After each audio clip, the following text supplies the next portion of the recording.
West Bengal board of primary education recruitment notification published হয়েছে। ডেটটা তোমরা দেখে নাও। ডেট 25/9/2025 অ্যান্ড মেমো নাম্বারও দিয়ে দিয়েছে। একটা গুরুত্বপূর্ণ notification for the recruitment of West Bengal board of primary education. Name of the post হচ্ছে assistant teacher in primary school. অনেক দিন পর নোটিফিকেশান আউট হয়েছে, খুবই ভালো পুজোর আগে। যারা প্রাইমারি 2023, 2022 এবং 2017-তে পাস করেছে তাদের জন্য খুবই গুরুত্বপূর্ণ। ইন্টারভিউ ডেট প্রকাশিত হয়েছে এবং টোটাল ভ্যাকান্সি কত সেটাও পাবলিশ হয়েছে। দেখো, টোটাল ভ্যাকান্সি রয়েছে West Bengal board of primary education application from eligible candidate recruitment assistant teacher government এবং গভর্নমেন্ট অ্যাডেড যে সমস্ত ধরনের স্কুলে। West Bengal primary school teacher recruitment 2016 as rule অনুযায়ী টোটাল ভ্যাকান্সি এখানে বলে দেওয়া হয়েছে 13,421টা ভ্যাকান্সি রয়েছে for the post of assistant teacher of West Bengal government of West Bengal secondary school government of West Bengal. Name of the post বললাম যে assistant teacher in primary school. Salary কেমন থাকবে সেটাও as per West Bengal board অনুযায়ী, ওয়েস্ট বেঙ্গল গভর্নমেন্ট যে রুলস রয়েছে সেই অনুযায়ী। অ্যান্ড কোয়ালিফিকেশান কী রয়েছে, কারা কারা এই পরীক্ষাতে বসতে পারবে, এই পার্টটাও আমাদের একটু দেখে নিতে হবে। দেখো, ফার্স্ট বলছে the candidate must be citizen of India, অর্থাৎ ইন্ডিয়ান সিটিজেন হতে হবে।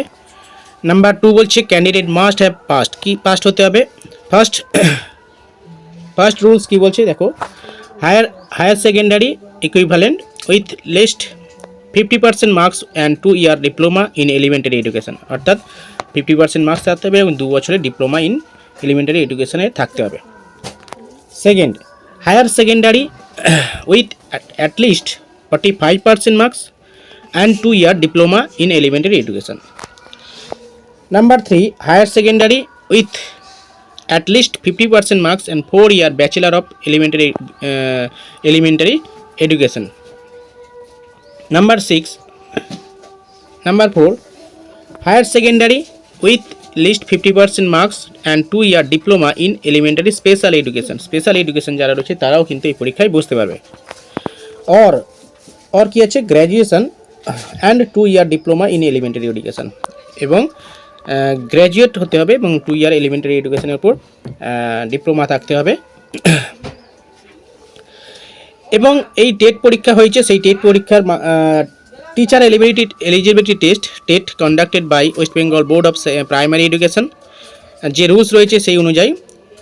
এবং এখানে ক্যান্ডিডেটদের যে মার্কসের ছাড় রয়েছে, যেমন রুলস রয়েছে SC ST OBC 5% রিল্যাক্সেশন রয়েছে, মানে ছাড় রয়েছে, যেমন 2016 সালের রুল অনুযায়ী। মিডিয়াম ইনস্ট্রাকশন বিভিন্ন মিডিয়ামে রয়েছে, বেঙ্গলি, সাঁওতালি মিডিয়াম, বিভিন্ন মিডিয়াম রয়েছে, সেটা একটু যারা যে মিডিয়ামে রয়েছে। আরেকটা বিষয়, এজ রিল্যাক্সেশনটা এখানে বলে দেওয়া হয়েছে। দেখো, age relaxation minimum 18 year and maximum 40 year olds, মানে 40 ইয়ার হতে হবে অ্যাজ পার 1 জানুয়ারি 2025 অনুযায়ী, অর্থাৎ 1 জানুয়ারি 2025 অনুযায়ী। Upper age limit 40 year and lower age limit 18 years হতে হবে। অ্যান্ড SC ST OBC যারা রয়েছে তাদের জন্য PWD পার্সনস উইথ ডিসেবিলিটিস এবং এক্স সার্ভিসম্যানস, প্যারা টিচার ইত্যাদির ক্ষেত্রে যেমন রিল্যাক্সেশন রয়েছে, সেই রিল্যাক্সেশন SC হলে 5 বছরের রিল্যাক্সেশন অ্যান্ড OBC হলে 3 বছরের রিল্যাক্সেশন যেমন রয়েছে সেই অনুযায়ী হবে। আচ্ছা, নেক্সট আমি দেখাবো বিভিন্ন মার্কস রয়েছে, যে ক্যাটাগরিতে 50 মার্কস রয়েছে সেই 50 মার্কস কীভাবে ডিভিশন করা হয়েছে, অর্থাৎ সিলেকশন প্রসেস বা সিলেকশন প্রসেসে যেমন কোন বিষয়ের কেমন মার্কস রয়েছে সেটা একটু আমি দেখে দিচ্ছি। প্রথমে মাধ্যমিকের জন্য রয়েছে 5 নাম্বার, 5 মার্কস। হায়ার সেকেন্ডারি উচ্চ মাধ্যমিকের জন্য রয়েছে 10 marks and training as specific by NCT, অর্থাৎ ডিএলএড অথবা ডিএলএড থাকতে হবে, ডিএলএড বা বিভিন্ন ধরনের স্পেশাল এডুকেশন যারা রয়েছে সেটার জন্য 15 মার্কস রয়েছে। অ্যান্ড টিচার এলিজিবিলিটি টেস্ট, অর্থাৎ টেট 5 নাম্বার, অর্থাৎ যারা পাস করেছে সেই টেটের জন্য 5 মার্কস রয়েছে। অ্যান্ড এক্সট্রা ক্যারিকুলার অ্যাক্টিভিটিস রয়েছে 5 নাম্বার, যাদের এক্সট্রা ক্যারিকুলার অ্যাক্টিভিটি রয়েছে বিভিন্ন ধরনের স্পোর্টস থেকে শুরু করে বিভিন্ন ধরনের যে এক্সট্রা ক্যারিকুলার অ্যাক্টিভিটিস রয়েছে, যোগা হতে পারে, বিভিন্ন ধরনের প্রোগ্রাম হতে পারে, সেগুলোতে 5 নাম্বার রয়েছে। অ্যান্ড ভাইবা ইন্টারভিউ রয়েছে 5 মার্কস।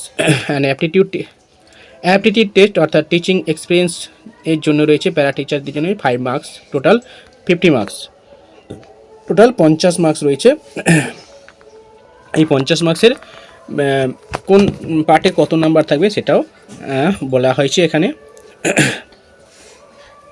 অ্যাপ্লিকেশন ফিস এখানে বলে দেওয়া হয়েছে ফর জেনারেল ক্যাটাগরি 600, অর্থাৎ 600 টাকা জেনারেল ক্যাটাগরির জন্য। অ্যান্ড ওবিসি যারা রয়েছে, ওবিসি এ অ্যান্ড বি, তার জন্য 500, এবং ফর এসসি এসটি ইডব্লিউএস এর জন্য 300 টাকা, for SC ST and EWS এর জন্য। এখানে এখনও পর্যন্ত দেখা যায়নি, এইটা ভালো করেছি বেশ। ফর এসসি এসটি ওবিসি এখানে বলা হয়েছে ফর এসসি এসটি ওবিসির জন্য এবং পিডব্লিউ যারা রয়েছে তাদের জন্য 300 টাকা, জেনারেল ক্যান্ডিডেট জন্য 600 টাকা অ্যান্ড ওবিসিদের জন্য 500 টাকা। Quota for reservation in recruitment will be applicable according with the extend reservation norms as government rule অনুযায়ী হবে। দেখো ডেটটাও বলছে 25/9/2025। ওকে, তো এই হলো প্রাইমারি সিলেকশন প্রসেস রিলেটেড সমস্ত ইনফরমেশন। ওকে, চলো দেখা হচ্ছে পরের ভিডিওতে। যারা নতুন আছেন ইউজফুল বলে মনে হলে সাবস্ক্রাইব করে রাখবেন নেক্সট ভিডিও পাওয়ার জন্য। ওকে, বাই।